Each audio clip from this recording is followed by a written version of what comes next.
house of Allah subhanahu wa ta'ala, or inside the house of Allah subhanahu wa ta'ala, wherever you are. وَهُوَ مَعَكُمْ أَيْنَمَا كُنْتُمْ وَاللَّهُ بِمَا تَعْمَلُونَ بَصِيرٌ. Allah subhanahu wa ta'ala is watching over you wherever you go. He's vigilant, watching over all of us.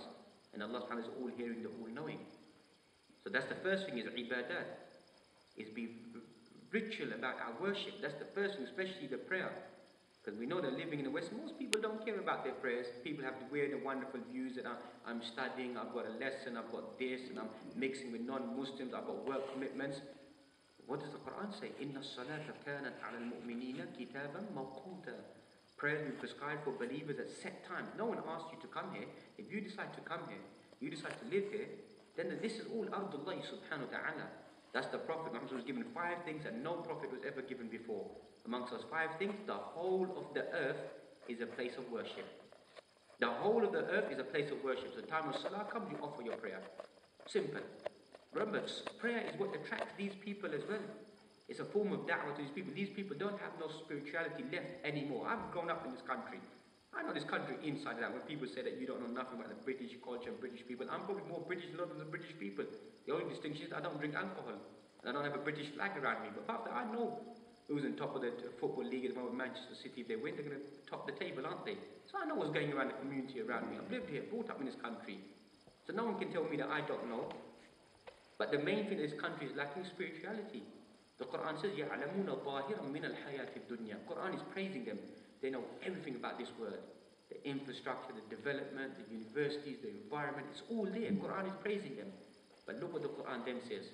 وَهُمْ عَنِ الْآخِرَةِ هُمْ غَافِلُونَ. You know the hereafter? They're heedless.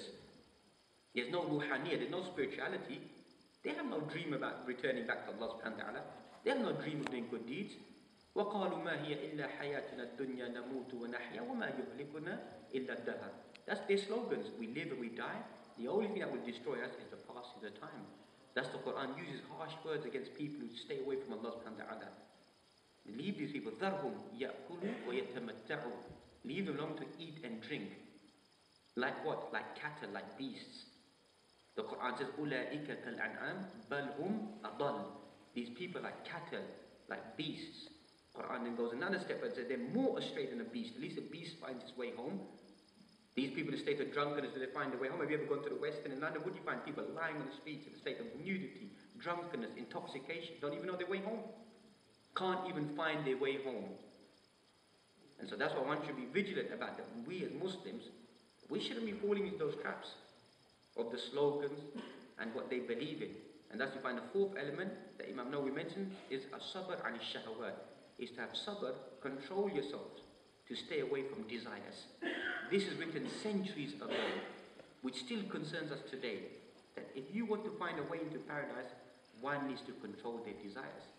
And thus you find that the ghareez, as we mentioned, that desire, the level of testosterone in men has been proven medically as well as higher than women. But look at the prophetic traditions.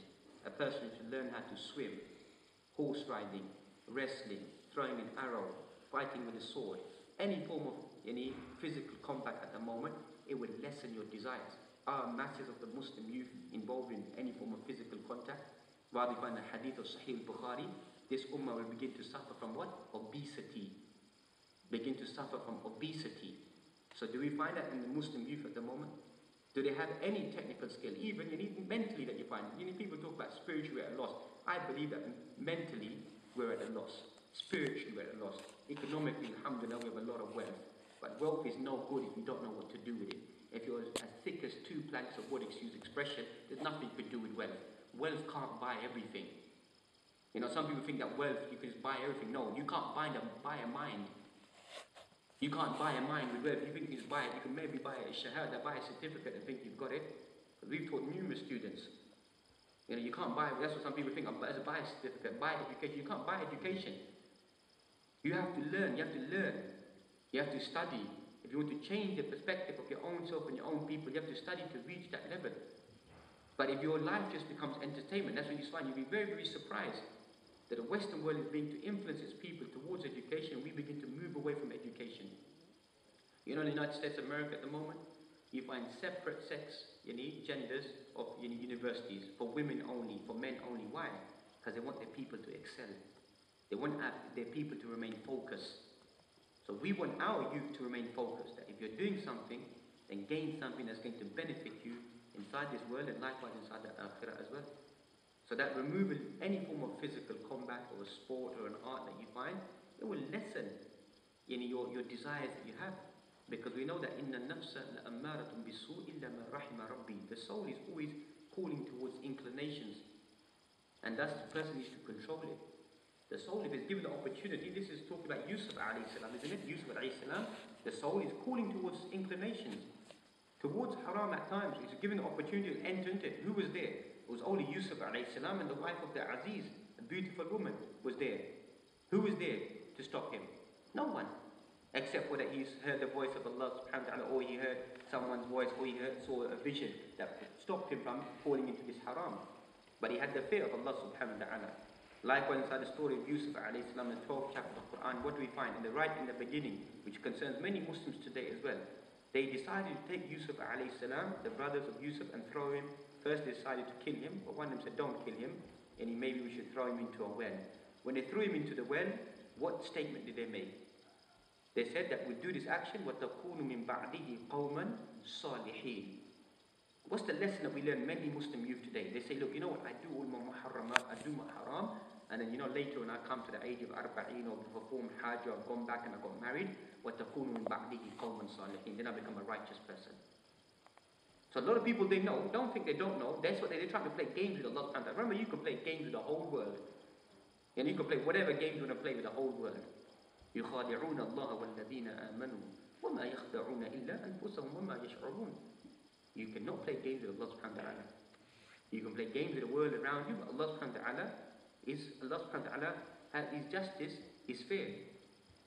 That if you become an individual who turns away from Allah subhanahu wa ta'ala, وَلَا تَكُونُوا كَالَّذِينَ نَسُوا اللَّهَ فَأَنْسَاهُمْ أَنفُسَهُمْ أُولَٰئِكَ هُمُ الْفَاسِقُونَ. Don't become like those individuals who forget Allah subhanahu wa ta'ala. So Allah subhanahu wa ta'ala makes them forget their own selves. Likewise, you find وَمَنْ أَعْرَضَ عَنْ ذِكْرِي فَإِنَّ لَهُ مَعِيشَةً ضَنْكًا وَنَحْشُرُهُ يَوْمَ الْقِيَامَةِ أَعْمَى قَالَ رَبِّ لِمَ حَشَرْتَنِي أَعْمَى وَقَدْ كُنْتُ بَصِيرًا قَالَ كَذَلِكَ أَتَتْكَ آيَاتُنَا فَنَسِيتَهَا وَكَذَلِكَ الْيَوْمَ تُنْسَى. Whoever turns away from the dhikr of Allah subhanahu wa ta'ala, will give him ma'ishatan danka, will give him a restricted life. Go and study what it means by restricted life. It means that even you possess wealth in the dunya, there's going to be what? A feeling inside your heart, you're not happy, you're not content. Something is going to be troubling you. Ala bi dhikrillahi tatma'innul qulub. These people would give up the whole of the world and what they possess to find that tranquility. Read through the lives of many individuals, many famous individuals, even to this day, that they'll give up everything for what? For spirituality. Whether they're going to Buddhism or Confucianism or whatever way of life that they think is the right way. Some of them may eventually find Islam. But they're willing to give up everything. Because what they've been searching for has been spirituality. And spirituality is right there in front of our eyes. You may have heard the English proverb that the grass is green on the other side. It's not green on the other side, it's green right in front of your eyes. It's right in front of your eyes, it's green, but you want to look at the other side and think, maybe there's a better world out there. Maybe there's a better life out there. No, it's right there. People at the moment are rushing towards Islam. Okay, remember that people at the moment, if you become a people who turn away from Islam, then Allah subhanahu wa ta'ala will create a new form of people. Some people say, oh, you people, you need Islam, because we know what Islam is. That's not the criteria in front of Allah subhanahu wa ta'ala. The criteria in front of Allah subhanahu wa ta'ala is what? Inna akramakum indallahi atqakum. The most noble in front of Allah subhanahu wa ta'ala is who? The one who has the consciousness, the one who recognizes Allah subhanahu wa ta'ala, the one who submits to Allah subhanahu wa ta'ala. That's, if you look around the Prophet Muhammad, who were these young companions around him? Many of them were not from the Quraysh. They were foreigners. But they came to his teaching. That's why you find Mala'ul Qawm, the elite people of the Quraysh. They said, why are you bringing these people, these poor people, these downtrodden people around you? And that's you find in the hadith that the masakin, the poor, the fuqara, will enter many centuries into paradise before the rich people. Because why? Rich people in general, they fall into a state of arrogance. They become arrogant with their wealth. Hatta you find ulama, they mention that even the way that they walk at times, hatta bi isharatihim, even in their symbols and the way they make their gestures, you can see it's kibr, it's arrogance. And a person with a mustard grain of arrogance inside their heart, la yadkhulul jannah, will not enter into paradise. Has no right to enter into paradise. Islam came to abolish these cultural practices. It came to make religious concept where everyone is equal except for the concept of taqwa. Thus you find that Abu Dhar al-Khifari, radiallahu anhu said to Bilal al-Habashi, said to